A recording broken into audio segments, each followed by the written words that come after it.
Good morning, everybody. Yes, it's the PHLY Sixers podcast at 10 a.m. live from the Xfinity Lounge, along with Derek, Kyle. I'm Devon Bree, the president of basketball operations. It's good to see you all early in the morning at 10 a.m. to talk some basketball with free agency week getting underway beginning tomorrow at 6 p.m. But we get our discussion going today of some targets. Talk about Kelly Oubre and Quentin Grimes, the Sixers' own free agents that, of course, are big top of mind for Sixers fans, including Andre Drummond. We'll get to him in a little bit as well as we hang out with you here, presented by Rothman Orthopedics. Visit rothmanortho.com/PHLY to learn more. We'll get to some news and notes later. A lot of stuff just dropping in our lap this morning, because today is also the day with free agency getting underway tomorrow, where options have to be picked up, declined, so on and so forth. And we will give you some of the main ones that happened earlier this morning,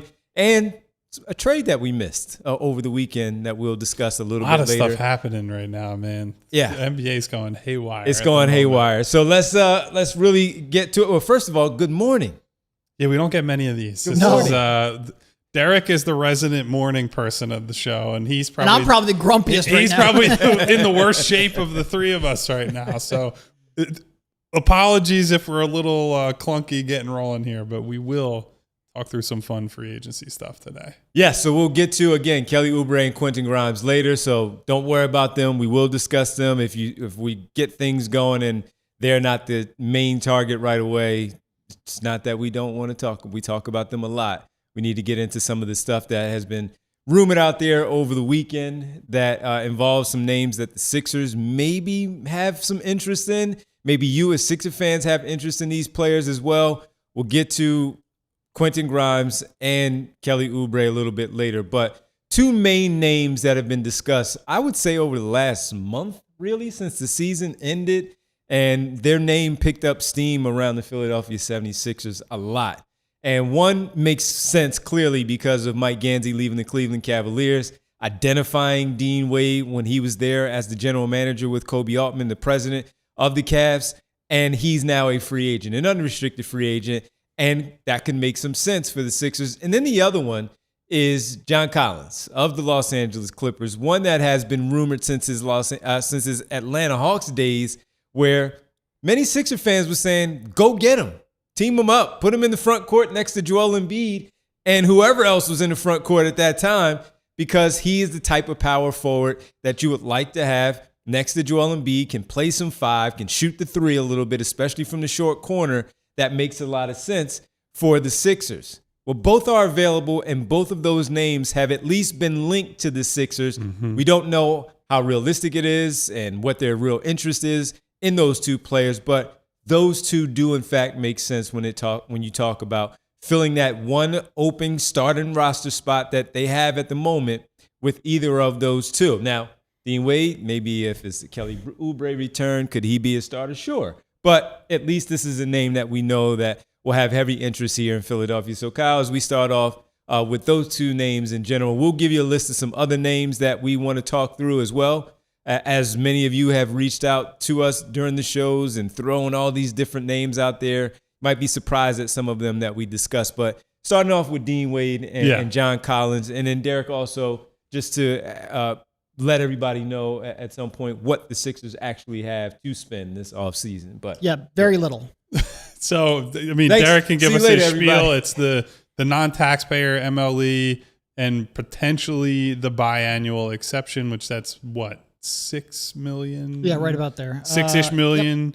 Yep. The MLE is around, it's somewhere between 15 or 16 million, correct? 15.048. There we go. So I'll start with Dean Wade. Certainly the guy with a less decorated and less on paper productive career. Like, you just look at the stat sheet. He's about a 5-6 point per game guy. Doesn't blow you away as a rebounder. Is a decent shooter, not a great shooter. And, the volume probably needs to pick up a little bit. But the sales pitch for Dean Wade is that he is a rock solid defender with really good positional size. I think he's 6'9" with a 6'10" wingspan. So not a terribly long wingspan compared to his height, but with his ability to slide side to side, he can cover bigger ball handlers. He can match up with bigger wings. He fits in as exactly what he has been at times in Cleveland as a fifth starter who doesn't need the ball in his hands. If you bring him off the bench, he's just a guy who comes in and does his job, takes whoever the toughest assignment is on the other team. And that, if you were to get a player like that, let's assume that they move on from one of, if not both, Oubre and Grimes. I know we're going to get to that. But Wade comes in, and he's the top assignment guy. Then that slides, the likes of VJ Edgecombe, the likes of Paul George, down one spot in the pecking order in terms of who they defend. And it also empowers them a little bit to play the passing lanes, gamble a little bit, play that aggressive style that Nick Nurse likes to play, because you have that solid first option defender on the floor. And the argument for him is, if you say, we think we can get a minimum guy, or maybe somebody on the biannual who can eat some minutes at center, eat some minutes in the front court, help rebound, help man the center position when Joel Embiid is out. But it's tougher to find a playable 3-4 type of guy. And I think that's generally true. So I think he's probably the less splashy signing compared to a John Collins, who they've been connected to. Because, Collins has had seasons where he's putting up like 20 points a game early in his career. He's been at a pretty consistent like 15 to 20 points a game, somewhere in the range of like 6 to 8 rebounds a game. Like, his stats are a lot better, in part because he's just played a lot more, but also he's got some better athletic tools and some things to his game that Wade maybe does not have. But I think you could make the case, because of his ability to play up and down in the lineup, the ability to defend different types of players. Like, he spent most of the series against Detroit defending Cade Cunningham and doing a pretty good job bothering him, that he should be one of the top options. And it certainly helps that Mike Gansey has the personal relationship with him. I believe was pretty instrumental in Wade being in Cleveland in the first place, and that'll make that an easier sales pitch. Like, hey, come join my new team in Philadelphia. Yeah. I think league-wide, you could certainly make the case that 3-4s are a more valued archetype. I think for this team, you can make the case that having a 4-5 would be incredibly beneficial, considering your backup center is not really reliable and your starting center has not played all that many games. I think with Collins, he might be center sized, but he's kind of like a Fino. He's a 5 in name only. He's not going to give you enough defensively, or frankly on the glass, to really man that 5 position all that comfortably. I'd really love to dig into why his defensive rebounding just fell off of a cliff. Like, last year, it was absolutely atrocious. I think like something in the 13% defensive rebound, 15% defensive rebounding rate, after having been in the 22 to 24% range for a good chunk of his career. What I like about Wade is he does give you shooting. You'd love more volume, but he can certainly stretch the floor. He gives you that defense and that versatility, and he doesn't make mistakes. He commits like 15 turnovers on the season, which for a role player, I absolutely adore. Now, clearly, he's not creating all that much, but even still, you can. It's a keep it simple, stupid approach, which I always like from a role player. Yeah, because we have role players on this team who don't always keep it simple. So having that along with the floor spacing, it's a really intriguing, set of skills. And also, he's just not going to be as expensive as John Collins, I don't think. And when you start getting into the Sixers salary structure, because again, they're at currently $186-ish million on team salary with about 12 players under contract. Now, obviously, some of those players have options and whatnot, but you're basically then swapping like for like minimum contract guys. I've expressed a little bit of skepticism that they're going over the $200 million luxury tax threshold at the end of the season. So you don't really have all that much room. In fact, if you bring back one of Kelly or Grimes, let's say at like $9 million, you pretty much can't use the entire mid-level without going, while staying under that first apron. So anyone that can come in at less than that mid-level has a little bit of intrigue, because it would be great to spread that mid-level out to multiple players, because you need some depth. You need some reliable depth, and using it all for one player might be a little bit tough. I think they're both intriguing options. They are both. And again, John Collins at this stage of his career, a little bit different from when you really wanted him and when he was in Atlanta and he was seemingly at his best. That was the best John Collins, but he still provides a lot of value. You saw some things with the Clippers where he was still pretty good. The Dean Wade one is interesting because, look, Sixers fans, star player and all that, but Sixers fans are also smart where they want their role players too to be able to do the dirty work, to pick up the defensive assignment, to take some of that pressure off of, let's say, Paul George on the perimeter there, where he could take a different type of wing. Then you don't want Paul George having to exert as much energy. And VJ Edgecombe is young, but there's certain things you don't want him doing. But there is value in that role player. There's always that role player where the Sixers have one and then you play another team. And again, it's why don't we have that guy? Well, this is one of those guys that Sixer fans always talked about, and now he is available. And I see a lot of people talking about the relationship with Mike Gansey, being able to identify him in Cleveland, how much he had to do with that. You would think that makes a lot of sense here. So I guess I'll ask you, Derek, just to start off, though, if you had a preference, which one would it be?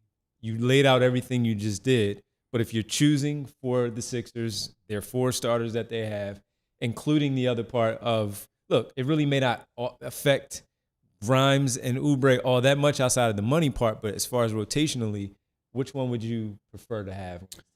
I would have to kind of dig into why Collins just didn't rebound with the Clippers last year. Like that's a weakness that, he can't have on this team. Like part of the reason you get him is he spaces the floor at the 4 and he helps your rebounding problem. Well, last year he didn't really help the rebounding problem. I need to have some level of confidence he can get back to where he was 2 or 3 years ago on the glass, because defensively he's going to be a problem. He's not really a good defender at all. You have to at least contribute on the glass.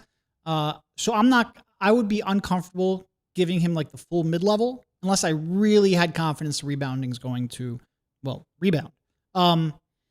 So I guess I would probably lean Wade just because I think you can get him for a portion of the mid-level and you can then go out there and try to improve your depth elsewhere.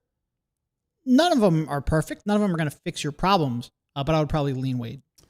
Yeah, I think to that point, on paper, this team probably needs a Collins or Collins-esque player more. I think if John Collins didn't have that step back as a rebounder last year, this would be an easy, go get that guy. Yeah. Because, the shooting has been good enough over his career that he's going to be able to play next to a Joel Embiid. I think in some smaller lineups, he can, as Derek said, he's definitely not a full-time center, but he's probably played 10% of his minutes in the NBA at center, and that can give you, we've talked about, can you get a stretch big? And we're going to talk about some stretch bigs, I think, later on. That gives you a little bit of that while also a guy that's I'm going to rebound at the 4. I'm going to make shots. He can cut along the baseline. He's a potential lob target, not as explosive as he was, first 2, 3, 4 years in the league. Throw it up, LeBaron. Certainly a target for our guy, LeBaron, come out of pick and rolls. I think, though, if you go Wade and you are able to keep Kelly on a reasonable deal, then as you're talking about where we're man, the Sixers never have that guy. Well, then you have 3, 3-4 types. Yep. Kelly more on the 2-3 side of things, but 3 actual wings or wing forwards between Wade, George, and Oubre. They're okay, one of those guys is out of the game. You still have 2 to throw at opposing ball handlers, and you potentially have VJ. You just have more. And a mini Justin Edwards in there too. Yeah, if Justin can emerge and play passable level defense, then all of a sudden a position of weakness that you've always had on this team becomes a position of strength. You don't have to play super small lineups all the time. And while Wade's individual rebounding numbers aren't great, I think some of the metrics that are out there in terms of team rebounding show that he has a positive impact, because typically he'll hit a body, he'll box somebody out, 1,000%. And he's going to free up the likes of the guards like Maxey and VJ and whoever else, and your bigs as well, to go and pursue the rebound. And so it's tough for me. I think in either case, if you could get one of these guys, I would be pretty happy. I'd have to see the rest of, what they get on potentially the biannual, what they can do in terms of minimum contracts. But I think either one of these guys, assuming that Collins has a normal season as a rebounder and not what he had last year, that'd be a good start to free agency for me. No, it really would be. It really would be with those guys and what they're able to do. I guess if I had to lean one way, again, on paper, the perfect one is John Collins, because he's the one that you also look at the offense, and offense always stands out. So you get the scoring from him.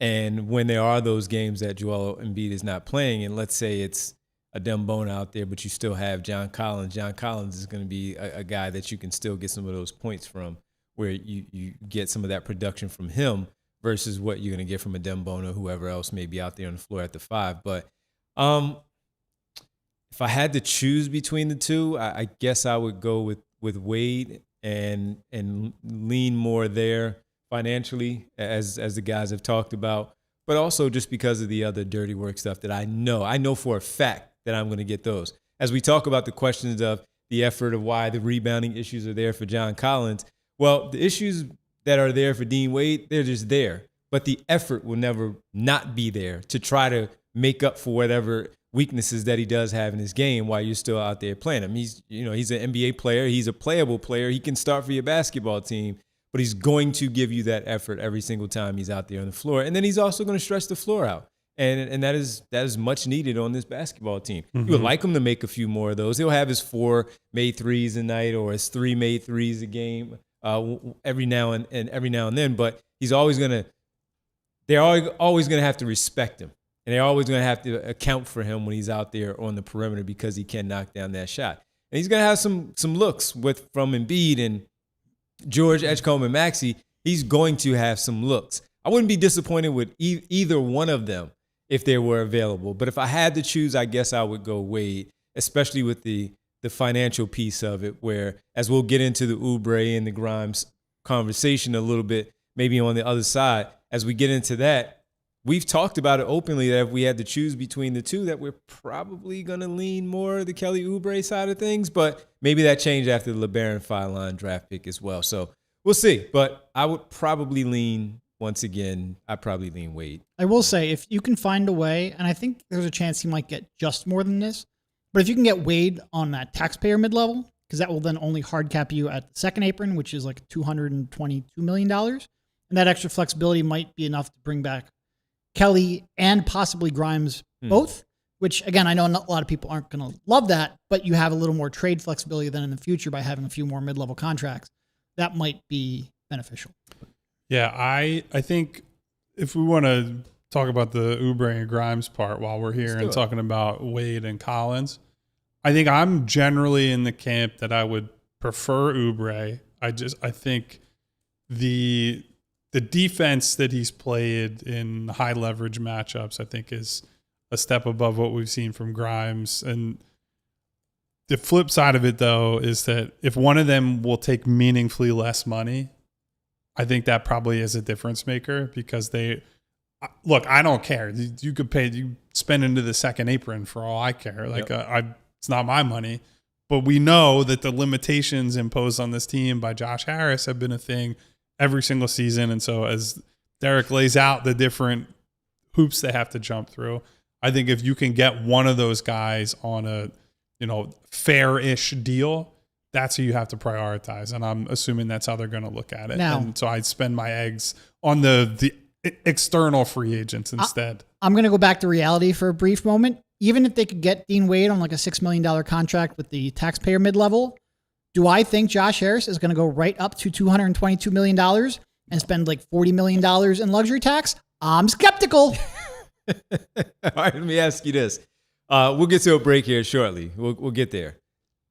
Who do you trust more when it comes to Grimes and Oubre? We've talked so much over the last few years. A year and a half with Grimes, and 3 seasons now with Kelly Oubre, where we've talked about gaining the trust, as I asked that question, for Grimes from Derek and Kyle over the years, where, if you guys remember, it wasn't the most popular signing on the show, but he has turned into a guy that we see the value in it. Mm-hmm. And then Grimes, where he has that big half a season after the trade deadline, and we're saying give him $15 million a year, right? And all that. Then he has this season. He starts off really well.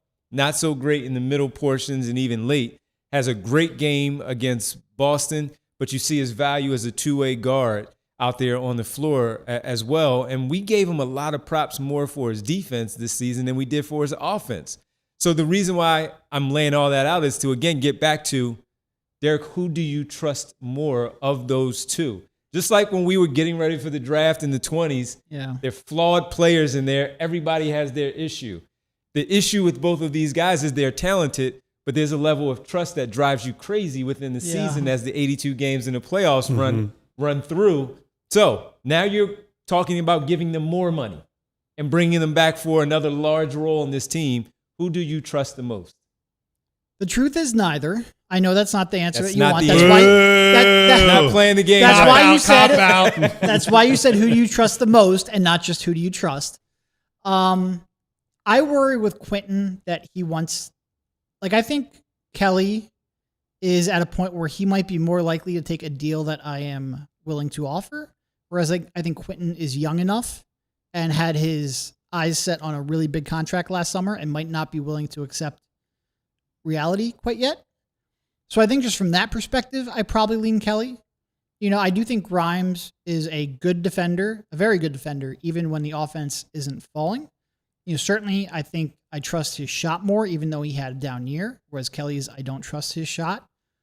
Offensive decision-making, I feel like, is way closer than it has any right to be. They're both pretty unreliable as offensive decision-makers, and they're both pretty reliable as defenders, although I think Grimes is I probably trust his defense a slight bit more. I probably trust Grimes as a player a little bit more, but I think Kelly's more likely to be on a contract that I would be comfortable with.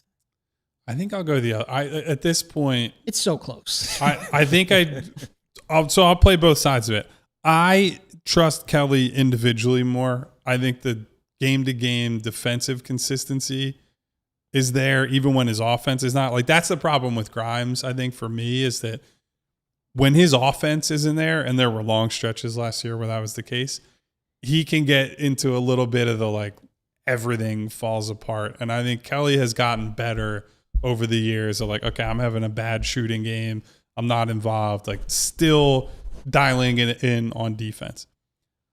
Who I trust less with the two of these guys is Nick Nurse, because I think with Kelly, he is a security blanket for Nurse, that he will put him out there and he's going to close, he's going to start almost no matter what up to this point.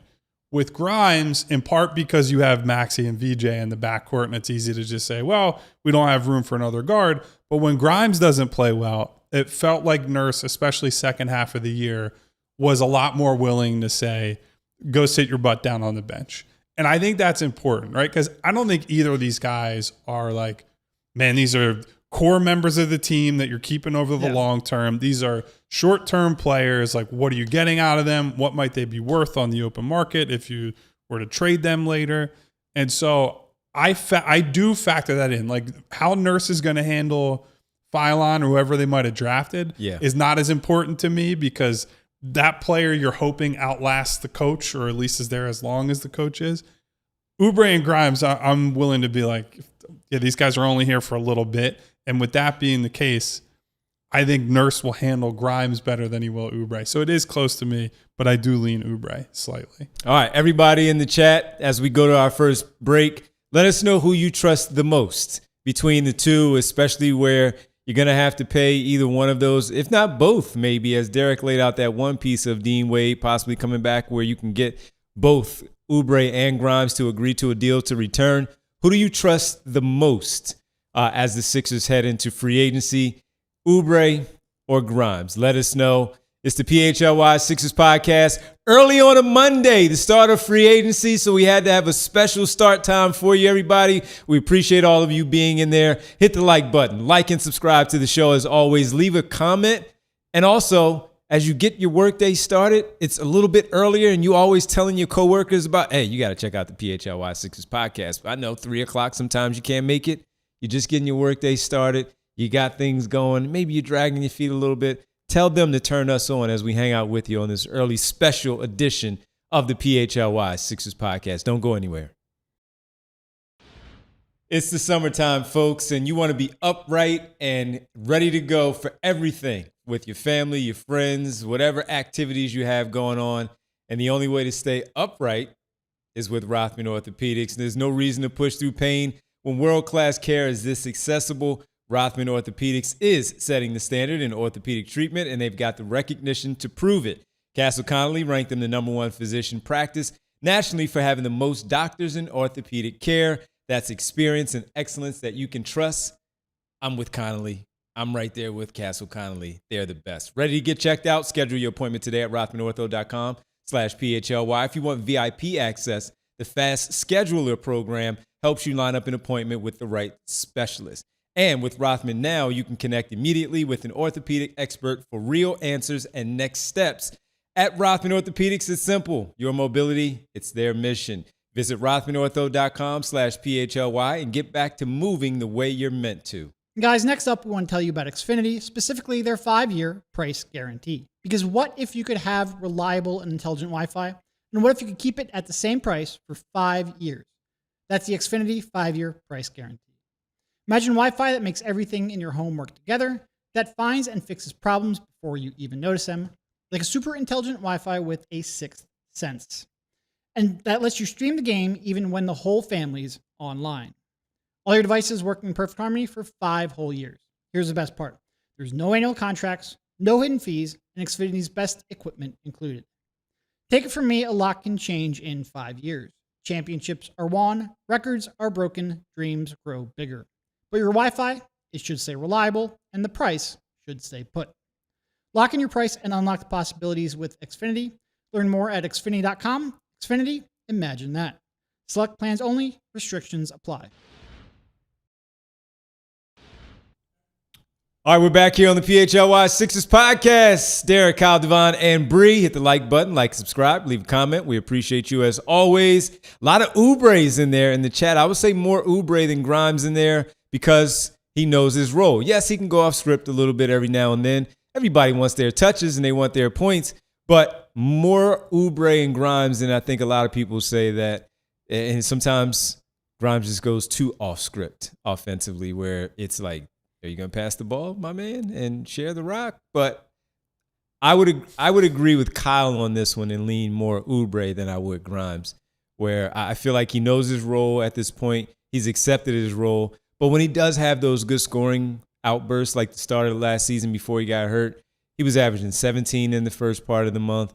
Then when he came back from injury, he's averaging 16 in that part of the month as well. So you know those things are there. And then defensively, yes, he can get a little crazy from time to time, but then he starts stripping guys. He gets some nice blocks, and he really is up in their jerseys the way he defends. So I would probably lean Oubre just like most of you and agreeing with Kyle on this one. So let's show our list here of some names that we've pretty much combined with on this one. That who put Jet Howard in there? That wasn't me. Was it Derek? It actually wasn't. I think it was just Bree. Oh, so Bree's just trolling Devon. I did that. Oh, okay. It would have been so much funnier if it was Bree. That would have been great. It was me. I put him on there. But let's look at the list again, Bree. Just so we Jet Howard with the crying, laughing emoji. So let's just start off with, all right, you see all the names. So everybody. we hit Collins, we hit Wade. A lot of other names on there. Where do you want to start? Let's start off with Sandro Mamu from Toronto. You did pretty damn good with that. I'm just going to say Mamu. Yep. Mamu. Let's start off with Mamu and see exactly how the guys and all of you feel about Mamu and what the potential pairing would be here in Philadelphia. Well, he's big. He rebounds a little bit, and he's developed his shot over the last couple of years. Yeah. That's really it. Like, I think some people might look at the stats and think he's a little better than he is because he puts up pretty good per minute stats. The defense is pretty bad, and I don't think you can really play him at either big position. Well, I mean, you're going to play him there because he can't play anywhere else, but like he's not a plus defender at any big position. Like, I think he's going to be a little bit slow for the 4 in space and doesn't really alter shots at the rim all that much. And quite frankly, he's a little slow-footed for the 5 as well. But you're getting him because he'll rebound, he'll help on that, and he'll space the floor. And that's pretty much it. Yeah, he turned himself into a nice role player last year in Toronto. It's weird because, like, if you were to just look at lineup numbers, it says that he played center. I think it was like 90+% of his minutes.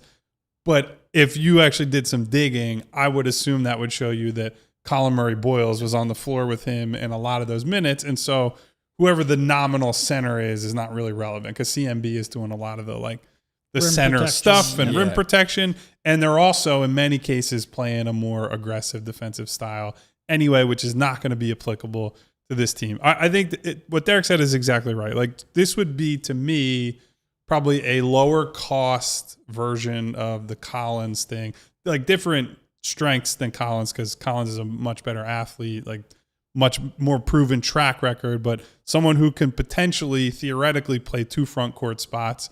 You're going to need to play some better defensive lineups around him if he's going to play at center. And then if he plays at power forward, it's basically just you're going to sit there and bomb away from 3. Like, he's a very capable, stationary catch and shoot guy at this stage of his career.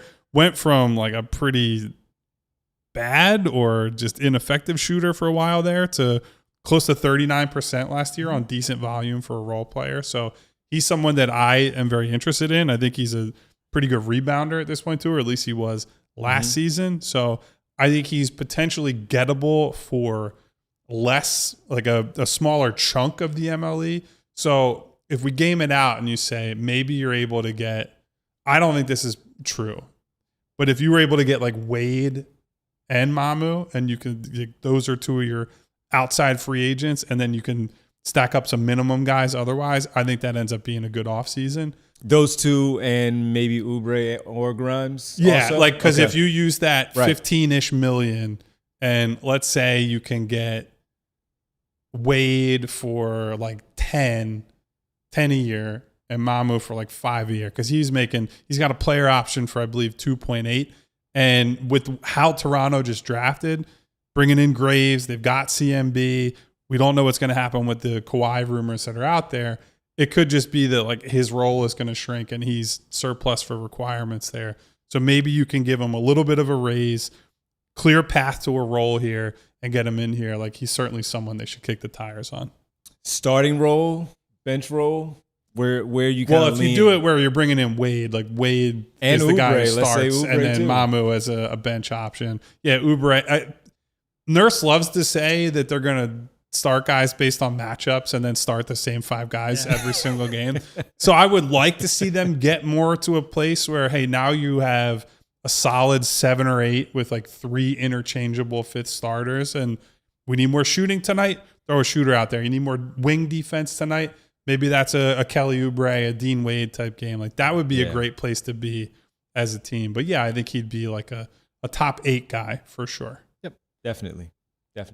Yeah, no, I mean, he wouldn't be bad just because I think that floor spacing would be beneficial. And to that point, he shot 33% from 3 over his first 3 years, 38.3% over the last 2 on really good volume. So I think that will translate and be useful, but he can't defend. Okay. All right. Let's get to one more name before we take our second pause of the show. Bree, let's see. Let's look again here and see Chet where Howard one is killing me. Where you guys went? Let's go Jock Landale. Okay. It was a conversation piece during the trade deadline for all Boy, of us. was he, because we were like, he's out there for free, and you're telling me you can't go out there and get anybody. Yes. Nobody to help. So he goes to Atlanta and immediately has a 30-point game, and he gets hurt, and it didn't work out there just because he gets hurt. So that said, the value there is the shooting.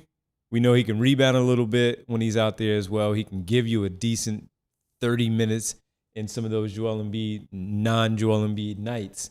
And he's a different type of guy. You can even put him out there with Joel Embiid for that matter in specialty lineups in general. So let's talk a little bit about Jock Landale and your interest level there. Yeah, so stretch big at this point, which is super appealing. I think he's going to be cheap. I don't know do we think he's a minimum guy, or do we think maybe that's a biannual where he could command a little bit more money because of the skill set? It might be in the 4 to 5 range. Yeah, like Pretty low. not going to be expensive, but could end up being worth more than the minimum, like similar to the Drummond contract. Like, I think Drummond was more highly regarded. So hopefully you get him for less than when they signed him a couple summers ago. But it's the type of big man in the rotation that we've been asking for, someone who could step out, hit a jumper. He offers a contrast to, a Dembona, who is more of the rim running. I guess that's all. It's rim running and shot blocking. I was about to say some more things. And I was like, I wish there was more that he could hang his hat on. He does have to show us some more. So, yeah, because they didn't go front court in the draft, what I want from another big that they bring in unless you can get like a genuine starter level option, and I don't think that's out there, is somebody who can shoot, and so they can play some 5-out lineups without compromising their size. Because what they've done in recent years is if you play smaller lineups to try to get shooting on the floor, you just have no chance to defend. And I think Landale, with his size and the ability to step out, you at least have a little bit of a chance. I'm not saying that you're going to have a defensive juggernaut or anything, but when the choice is between we have to play a Dembona so we can defend, or we're going to play like Paul George at center, that's a false choice. So trying to split the difference and get an actual stretch big would be one of my preferences. I think it's why we were all somewhat interested, at least, in Chris Sinak in the draft, because the theory of he can step out and hit a jumper. He's also got the physical tools where he can play 2 front court spots. Landale's not that level of athlete or tools, but it's a nice like minimum low-level signing I think they could go after. Yeah, it's an interesting contrast with Mamu, because I think like Jock I trust a little bit more defensively. Not even that he moves his feet all that well. I just positionally I think I trust him a little bit more scheme-wise. Yeah. But he's a little bit worse of a rebounder too, especially on the defensive glass, which is something this team really has to try to address. Look, I value shooting at that big spot. I think he can certainly provide it. I will always be interested in at least entertaining some of these guys who might have flaws elsewhere, if they can stretch the floor and really help your guards make their lives easier. I'd have some interest on a either minimum or slightly above minimum. All right, let's take our second pause of the show. When we come back, more from the list. Hit the like button, like and subscribe, leave a comment. Let us know what you think about these players that we throw out there as we continue this conversation. Free agency begins on Tuesday, 6 p.m. We're here early to talk about it on the Monday. Derek, Kyle, Devon, and Bree. It's the PHLY Sixers podcast. Stay with us. Guys, you know it's officially summer when Hoagie Fest comes back to Wawa. I've got to ask, what's your go-to Wawa order? I like to keep it pretty simple. I love a classic Italian hoagie. Give me the lettuce, some salt, pepper, some banana peppers to add that spice to it. And of course, I'm getting some chips on the side too. Hoagie Fest is back for you too. That means it's bringing even more value to the table. And right now you can get any shorty hoagie, wrap, or chicken sandwich, plus a bag of Hers chips and a small fountain drink. Just $6. Greatest deal in the city and in the area right now. Or if you're feeling hungry, you can also make it a classic meal for only $8. So whether you're grabbing lunch between meetings, fueling up before a game, or making quick stops on a summer road trip, it's an easy and delicious meal. I love stopping at Wawa during Hoagie Fest. On the way down the shore to hang out on the beach, big flavor, great value, same Hoagie Fest energy that we all know and love. Only here for a limited time. Get it while you can. Hoagie Fest is back. Gotta have a Wawa. All right, we love spending time for a full 9 at the bank. But also, we get it. There are 82 of these games, and you got places to be, whether you're trying to beat the parking lot traffic or the victory brewing line. Sometimes getting out of the game is early, and it's the right move, right? So at Bet365, it's the same way. The Bet365 offering X run early payout whenever the team you're riding with, Philadelphia, goes up X runs at any point in the game. They'll pay your bet right out then and there. It's as simple as that. They can't stop bullpens from ruining your day, but they can help them stop ruining your bets. But if you're going to make those bets, you're going to make those wagers, the only place to go is Bet365. Download the app. Use code PHLY365, Bet365, where winning is everything. Gambling problem? Call 1-800-GAMBLER. Must be 21 plus and physically located in Pennsylvania. Terms and conditions apply. In-app only. Make sure you check them out. Bet365, where winning is everything. All right, back here on the PHLY Sixers podcast. We got to get to some more names, everybody, so we can talk about that. And a lot of movement going on around the NBA, some opting in, some opting out. We're still waiting on a player like Mamu as well. A lot of the names on our list we did not have because we don't know what they're doing as of yet. Some team options, some player options, so we're still waiting on those. We'll get to those certainly tomorrow when we do our free agency show. By the way, programming note for our free agency show tomorrow will be 5 p.m. So you got we're all over the place, everybody. We got last week with all the late nights because of the NBA draft, and now we have a 10 a.m. today, and tomorrow 5 p.m. free agency special show tomorrow right here on the PHLY Sixers podcast. So set that alarm, or better yet, just make sure you subscribe to the show. And when you hit the bell icon, it will alert you that it's almost showtime for our specialty 5 p.m. free agency special Tuesday right here on the PHLY Sixers podcast. All right, let's get to some more names. Let's get to it. Yes, Ross, I'm in here with a suit on right now. Serious business with the free agency period getting underway, where they don't have a lot of money, but they still have to fill out their roster in general. So let's go next to, you want to go Rui Hachimura? Yeah, let's go Rui. Let's go Rui. Let's go Rui Hachimura. What are you thinking there with Rui Hachimura, and what could money look like there? Okay, so to give Rui a lot of credit, when he left Washington, I was not a fan. Mamu, he has officially declined his $2.8 million there we go. player option. As we speak, you spoke it into existence. Yes, we did. That is the power of Devon Givens. I have my suit on, Ross, for a reason. So when Rui left Washington, to me, it was a lot of like, the idea is a lot better than the player. The shots that he took were pretty low value. He's on a losing team. And so the idea of like, oh man, the Lakers got themselves a steal was not really there for me. And I would say it was a great example of needed to find the right fit, needed to be, guided a little bit. And frankly, the skill development has been great. He has become like one of the elite catch and shoot guys in the entire league. So last 3 seasons, 42.2%, 41.3%, 44.3%. He is someone that absolutely must be guarded at all times on the perimeter, because if you leave him open, he's probably going to make you pay. He's got good positional size. He's got the ability to put it on the deck and create for himself a little bit. Now, the downsides, he is a non-existent passer. He is not going to do anything for you as a decision maker. And so his job is strictly like weak side, second side attacking. That's his role. And that, frankly, it's fine with the players that they have. Mm-hmm. They have a lot of on-ball guys. They have a lot of offensive hubs. If you get a play finisher, and by that I mean a play finisher as a shooter, play finisher as a cutter and closeout attacker, I think he can do great in that role, so that's not as concerning. The bigger concern is that he's a power forward who basically does not rebound. No power. He is a bad rebounder. He's been a bad rebounder. Now, you could say that his totals are a little bit suppressed by the fact that you play with LeBron, you play with Luka, who's a good rebounder for his position. Last year, you're with like the Aitons of the world, right? Who, if he's going to do anything, it's stat pad with some rebounds here and there. But on this team, if you were to get, and Rui, I think could probably get more than the Sixers even have able to offer. Yeah. But let's say you offer him the entirety, the full mid-level. I just don't know how you can be a good enough defensive rebounding team to win playoff series against like the Knicks and some of these other teams that are big, physical, and just kill you on the glass.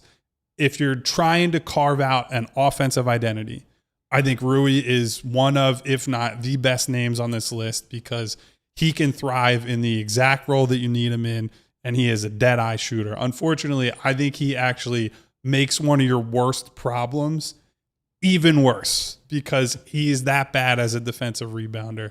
Would that change here? I highly doubt it. So I like the name. I think you would have to consider it for just the talent, the shot making.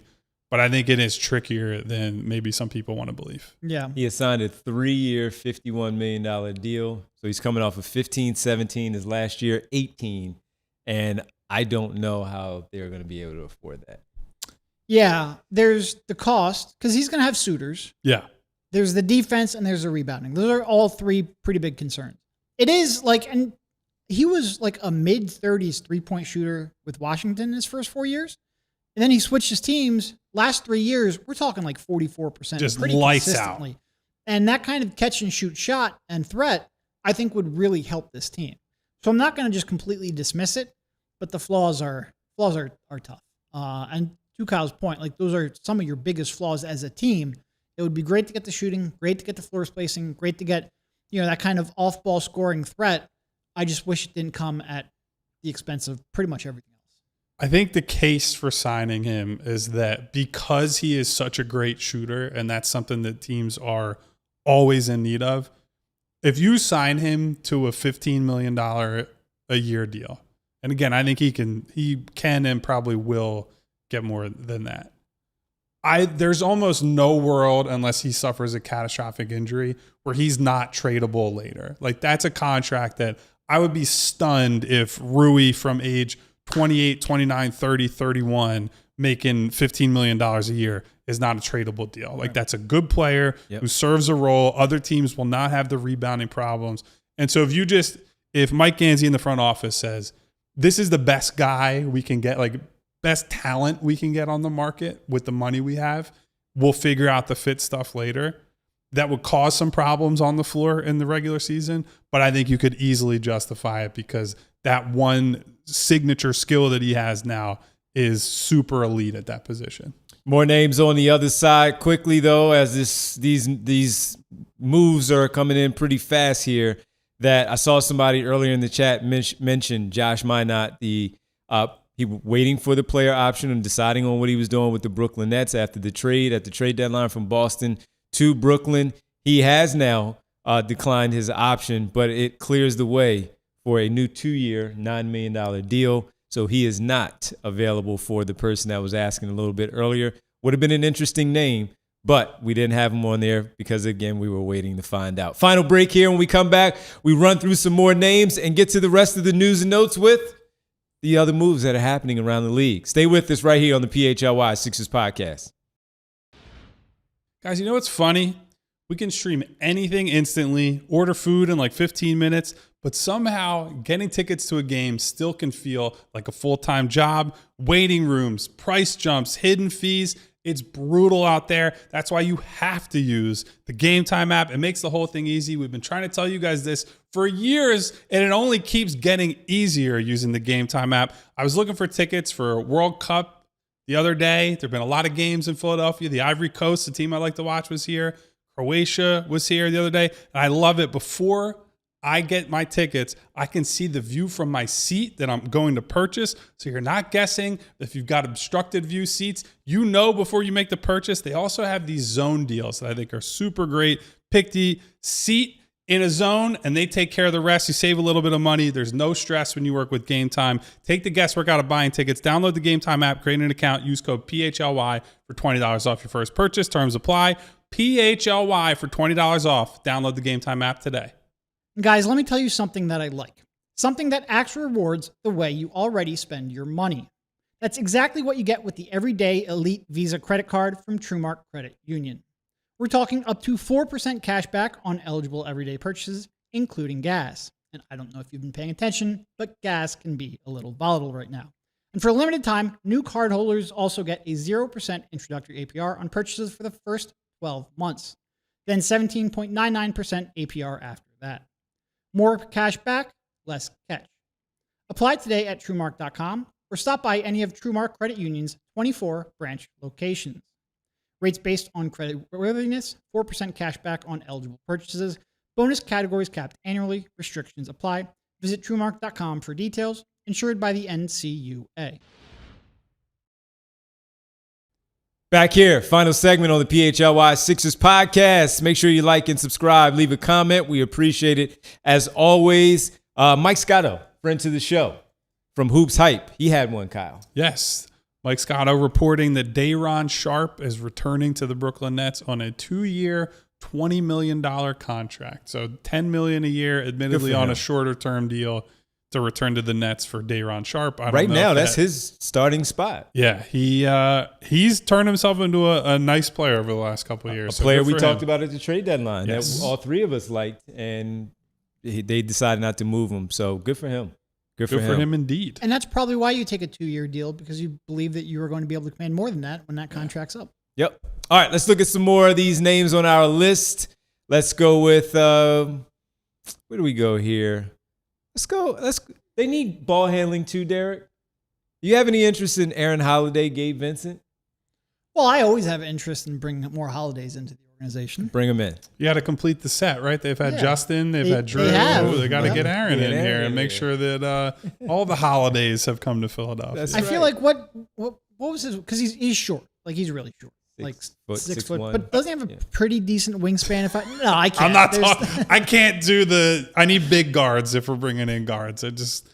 All due respect to Aaron Holiday, who I think is couldn't a find decent a lot of NBA those role available player. on the free agent list. Yeah.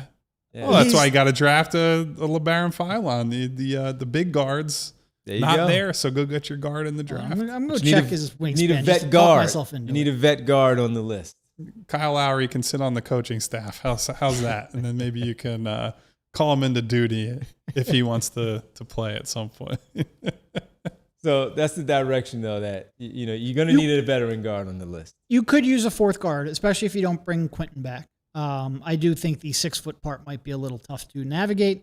Let's see here. He measured with a 7.5 wingspan. Come on, Kyle. That is bigger than Philon's wingspan. That's bigger than Philon's. If we're comparing measurements. It's bigger than VJ's. Being fair. All right. You don't block shots with your head, Kyle. Do not. All right, let's get to another name at the on the bottom of the list that I wanted to see. It was one more time, Bree. I'm sorry, as you keep throwing up there, Musa Cisse. Yeah, that was my guy I wanted to throw in there. So let's throw this name in there. For anybody who did not watch last year's Dallas Mavericks, and I would assume that's 99% of this show. Well, they did for Cooper Flag. Yeah, at times, but I'm saying on a regular basis, right? I would describe Musa Cisse as slightly bigger, much better rebounding Adem Bona because you watch him play, crazy vertical athlete, is going to block a ton of shots. He's going to roll to the rim and he's going to dunk stuff. He will be a lob target, which I know Devon would be thrilled with.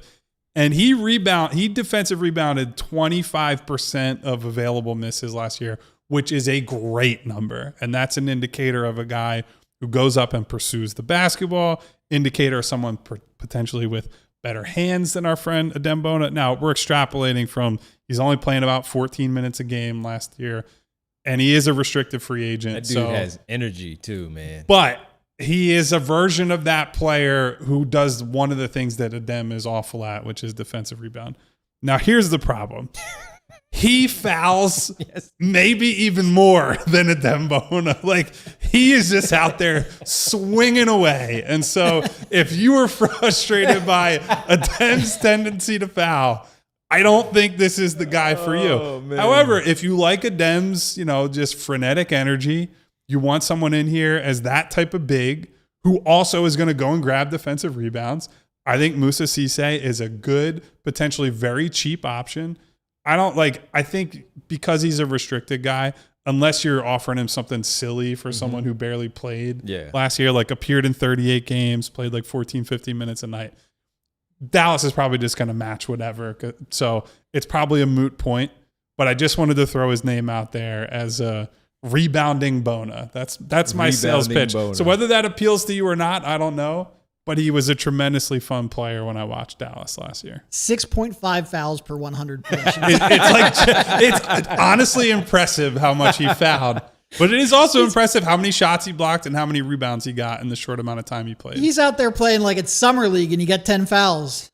Yep. He got almost 6 rebounds in 13 minutes a night. So I will take that guy on this team for sure. Crazy stuff. Pump was bringing up Josh Minot again and saying not even on the list. Again, we didn't put players on the list that had not figured out their player option or the team picking up their option. So we just left them off for the reason that was more for tomorrow's show once we knew what every player was doing. So that's why Josh Minot was not on the list. And Mamu wasn't on the list for that reason. Well, he was on the list, but we kind of figured where things were going to go with him. So that was the reason. So now that we know where things are, we'll have more on the list for tomorrow's special 5 o'clock show. We'll run from 5 to 7 tomorrow night. And depending on if things are really starting to heat up around that 7 o'clock point of the show, maybe we extend that a little bit more based on what's going on, especially if the Sixers make a move worthy of us staying on for to discuss it. So let's get to some of these super chats as well.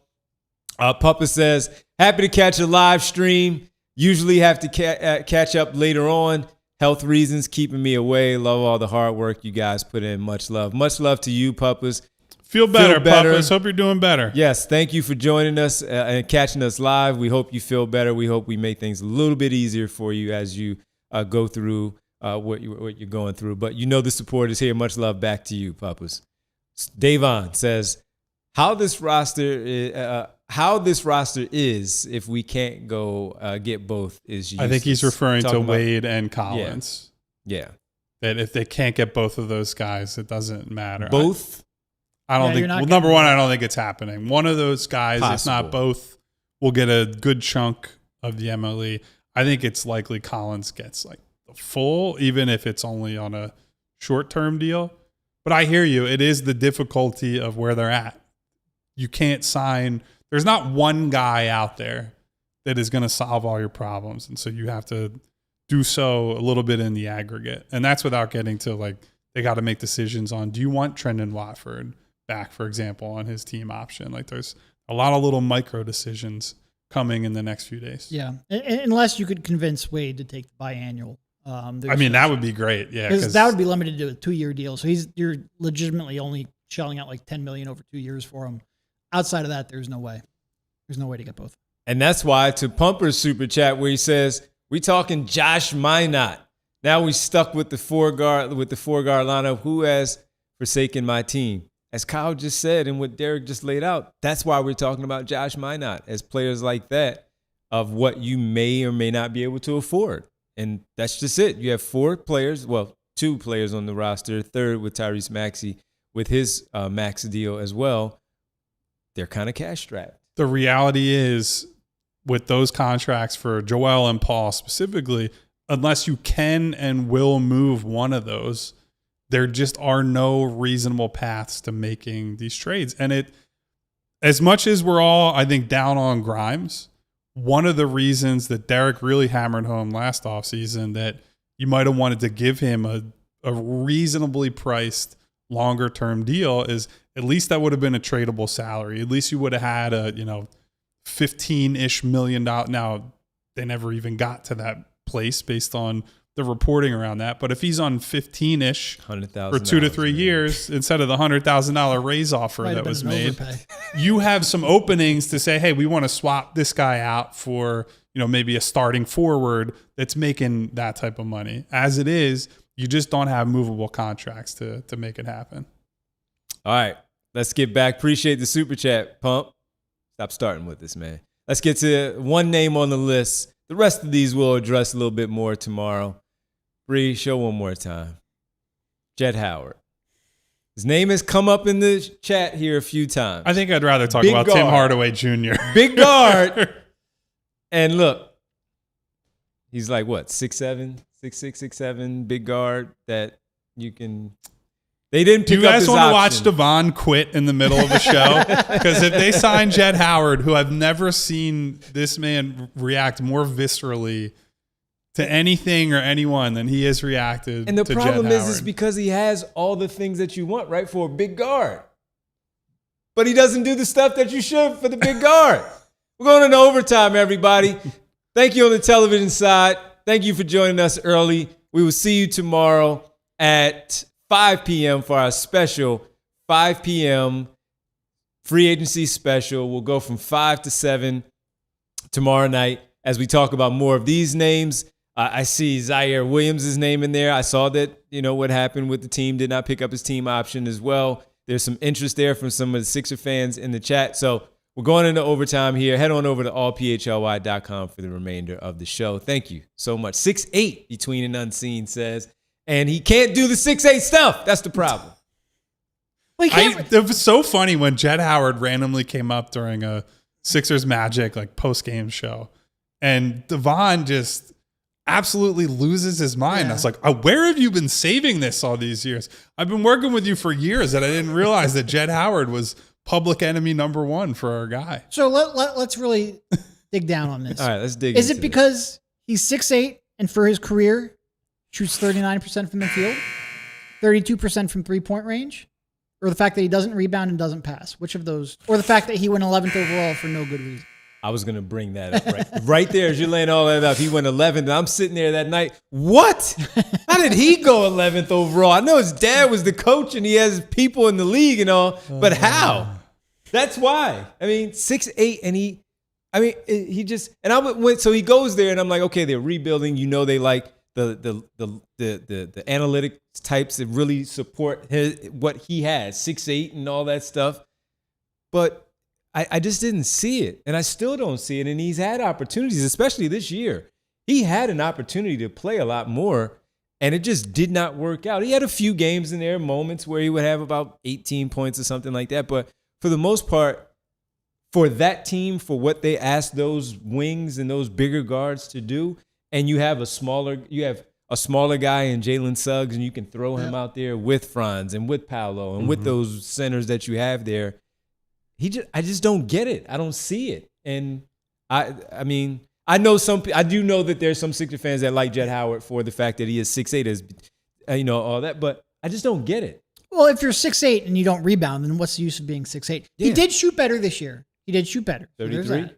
I think he shot like 36%. Oh, 36. Oh, look at that. Okay, he's learning. Certified sniper out there. Maybe he needs a change of scenery too, right? As I always say that, maybe he needs to change the scenery. Jet Howard, you signed with the Sixers. Your first appeance should be on this podcast to talk with our guy. They'll ask us, hey, do you guys want Jet Howard? You got it.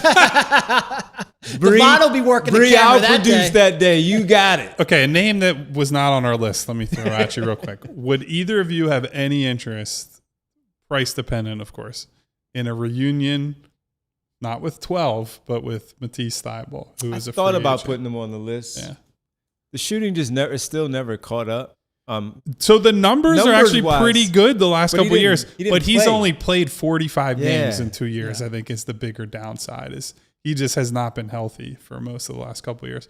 Defensively impactful, and I think he's a better fit for Nurse's scheme than maybe any guy that's on the free agency market. So why I would say yes, I would because of the fact that Tyrese Maxey, VJ Edgecombe there, you put him out there, he and VJ together out there on the perimeter, if they're out there in the same time. Yes, the shooting is not there, but defensively he still has it. Now he has shot 37% from three on 520 attempts since leaving Philadelphia. But I watch and it doesn't feel like he's really spacing the floor. Like nobody's guarding him out there. He at least makes it when he's left alone. But for the most part, I don't think he's. It always feels different too when they're with the other teams. They'll make the shot. Yeah. When you come back he home, comes back. When you're only watching him once every Right. few weeks or so, it's wow, he's turned himself into a shooter. Right, and then you look at the month worth of 1 for 4, 2 for 7, 1 for 8. Still can't dribble. Yeah. Still can't stay healthy. It's tough. That's he would be better in Nurse's system than he was. I'd take him on a minimum. On a minimum, sure. I would too. Yeah, I feel like he'll probably get a little bit more than that if I had to guess. But if he's available for the minimum, that's where the injury risk and the other stuff is worth it to me. Remember when they were having a real legitimate like all defensive team push for Matisse back then? Well, he made it twice. Yeah, He made it twice. He was that good. He is not a good enough offensive player to be on an all defensive team, which sounds stupid, but you're just not going to be on the court enough to have that kind of an impact because you're not good enough. Yeah. All right. Let's 2 second teams, I believe, for him. Yeah. 2 second teams. One and then for Covington. Off a cliff. First team. Covington had one first team, I think it was. And Ben. Yeah, I just wanted to throw him out there because I know our guy Larry K was in the chat. Also mentioned him. Thought it was worth adding to that list we had, which was a good list. All right. Appreciate it. And also a realistic list because I want everybody to understand this is not a team that's going out and that's spending or able to spend $30 million on whoever they want. It's going to be a pretty narrow. That was set a couple of of summers ago, everybody, where you could do that. That was the Paul George summer. So this is where we are right now with the Sixers and their free agency. Let's get to some news and notes before we say goodbye for the day because it has something to do with what Pumper mentioned in the chat and some things to catch up on. All right, Bree, you just throw up whatever one you want to because there are quite a few of these news and notes. Let's start with James Harden declining his $42 million player option. And as we heard at the end of the year, the idea was for him to sign a new deal, multi-year deal to stay in Cleveland. No surprise there. Yep. Right? Take that $42 million, maybe spread that over a couple of years, get under the second apron. Seems the way they're going. Yeah. Makes a lot of sense. Yep. Good for James. So unlike the chatters. Who's the liar, though? I mean, whose animosity for James, I sort of understand. I had a good relationship with James. So, he's somebody else's guy, but go get the bag, James. Unless he was getting that 5, man. This is what he was going to do. And this is what he's doing. So Hey, Enjoy Vegas. enjoy Vegas. All right, let's get to the next one, Bree. All right, this is one where we really don't care, but it's more the Charlotte side and the basketball side for Phoenix because none of us wanted him. None of the four of us wanted him in Philadelphia for non-basketball reasons. But the Suns keep doing their Michigan State thing, and they bring in Miles Bridges for Grayson Allen. Who else was it? I wasn't even thinking about the Michigan State angle. I completely good call by you. Grayson Allen. Who else, Bree, is in that deal? Royce O'Neal. Yeah, Royce O'Neal. And a 2033 first-round pick. Just your thoughts. Also, 2029 pick and a 2027 to Phoenix with Miles. So speaking Bridges. of that pick, apparently Charlotte put some interesting language on that where they can still get the best of, I think it's like 4 different picks that they're somehow tied to. So it's, for all intents and purposes, it's kind of a fake first that they still have the right to keep the best one. Here's what I would say. This trade, I think, is a lot more defensible in terms of like, I don't think much of Miles Bridges, the player or the person or like part of my organization at this point. I just don't know what their kind of end game is here. Like what they're like, they have tons of assets now, can go out and trade, a million picks for whatever star I guess they want to go get. But they went for they were the story of the league last season. Best team in the league, basically other than the Spurs for the second half of the regular season. They end up missing the playoffs. And now it's, there's a lot riding on, as much as we like Con Knipple, for example, he's someone who is in need of a real table setter, a real offensive engine. Like Brandon Miller is a nice player, but often injured and also is probably dependent on people to create for him and, not being in that featured role. So I don't know what it is that they are doing, but I'm intrigued. I would say that. I don't know what the Suns are doing either. What the hell is going on over there? Yeah. No, it's one of those where I'm not sure I love it for either side because I do feel like Bridges, as much as I wouldn't want him on my team in any capacity for any contract, is the best player out of this group, which makes it questionable a little bit for Charlotte. But also, if I'm the Suns, why do you want Miles Bridges on your team? Because I think it's pretty much indefensible. Thing. Well, that's why. Your decision tree should extend more than he went to Michigan State. Apparently, I hear you. Yeah, it doesn't. I do.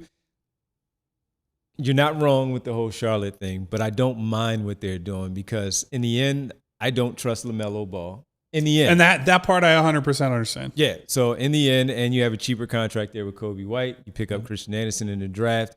You see where things go from there. The Naz Reid edition, really like that. So I'm not saying he is Miles Bridges, but in a larger role, depending on how their play style and what they want to do. This is Brandon Miller's team. Now Con Knipple is the number 2.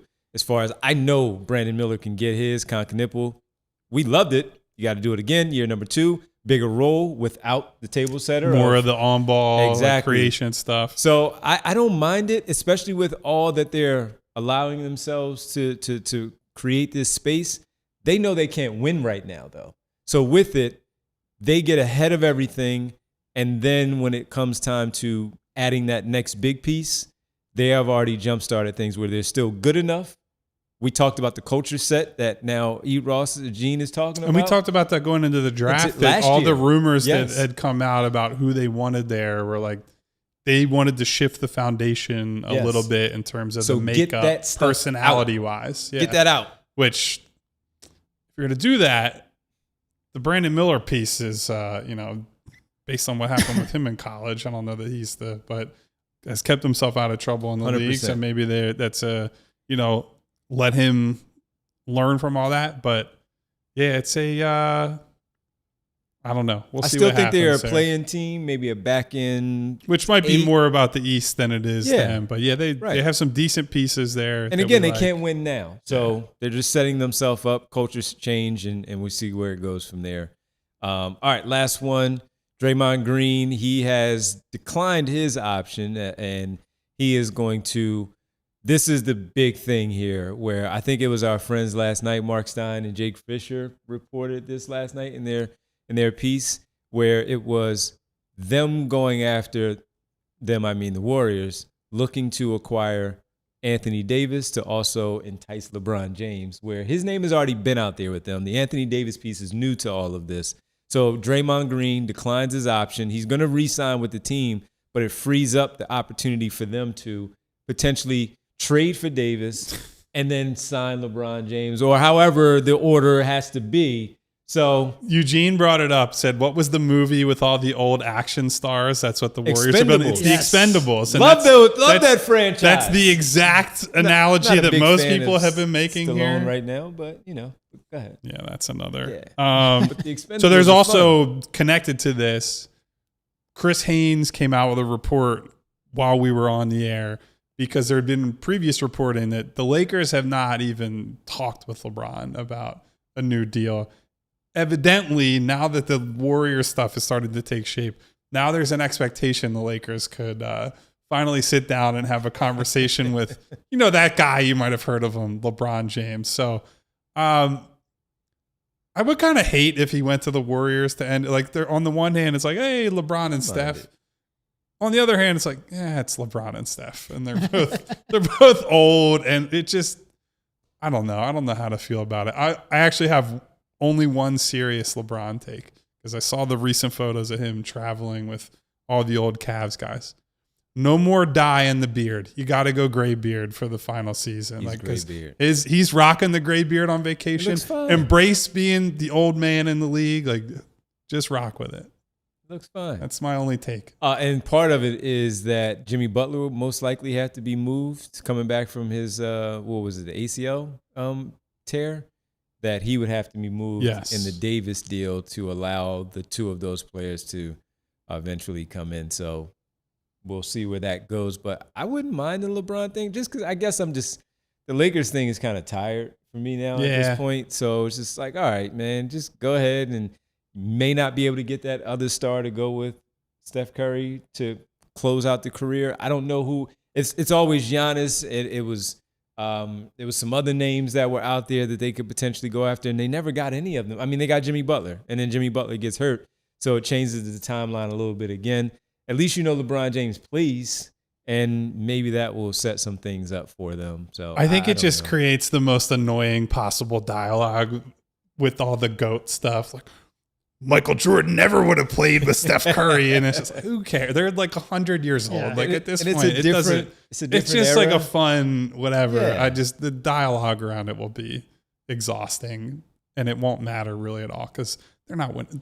I would be stunned if those guys won a title at their respective ages. But what do you think of it? I want to make a 2003 Lakers joke, but they still had guys in their prime. They just added two old guys. This would be all old guys. To Kyle's point, they're not relevant, and I don't think they're going to be relevant enough for me to get mad at or annoyed with. So go ahead, have your fun, and go bring back KD. Basically, the Olympic team at that point. Get KD, bring him back. Can you imagine? Let's have at it.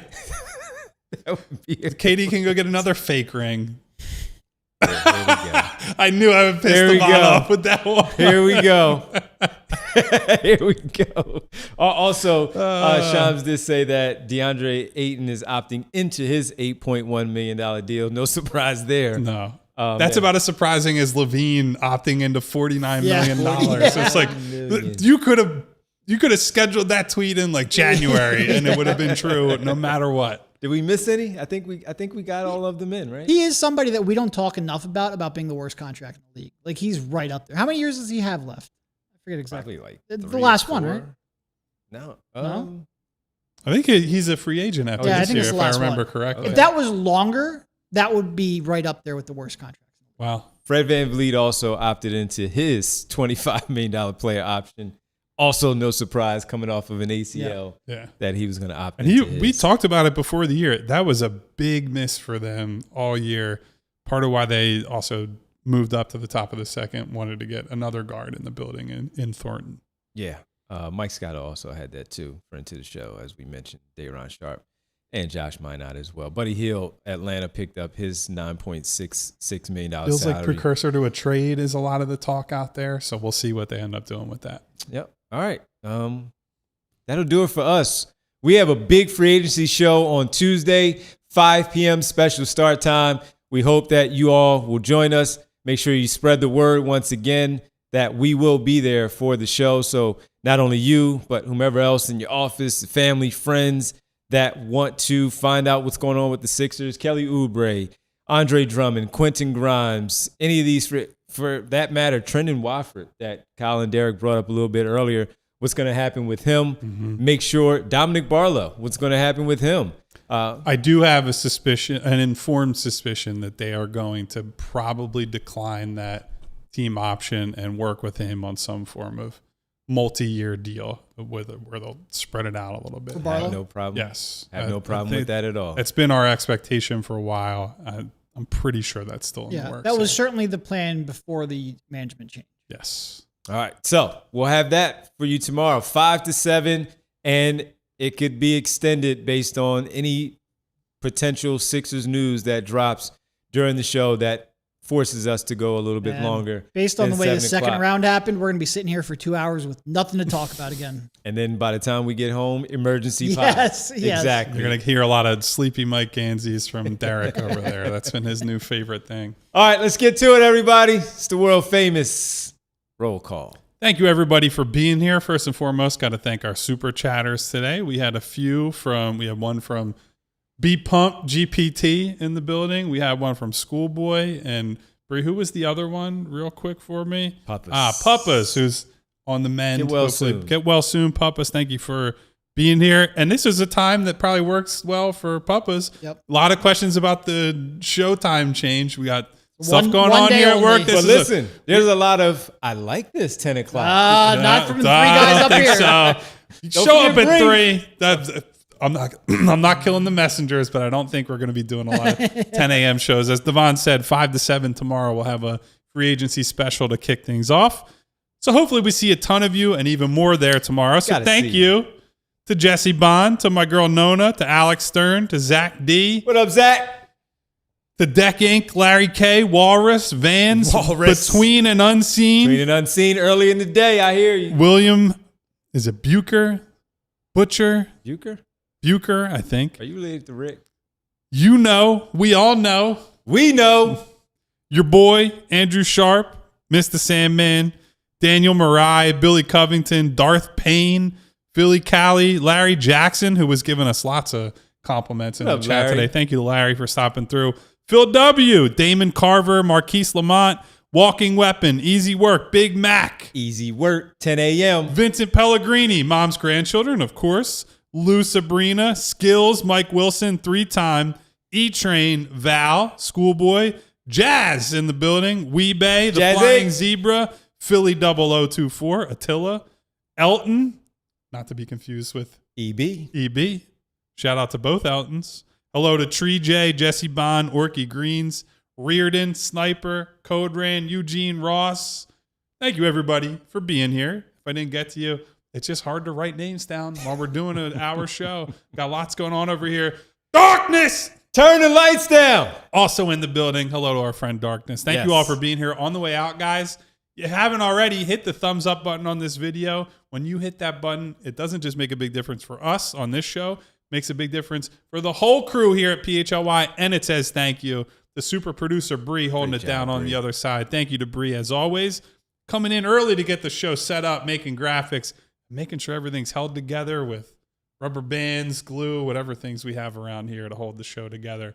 It's always Bree for us. Stick around, hit the subscribe button, hit the bell icon so you get notifications each and every time that we go live.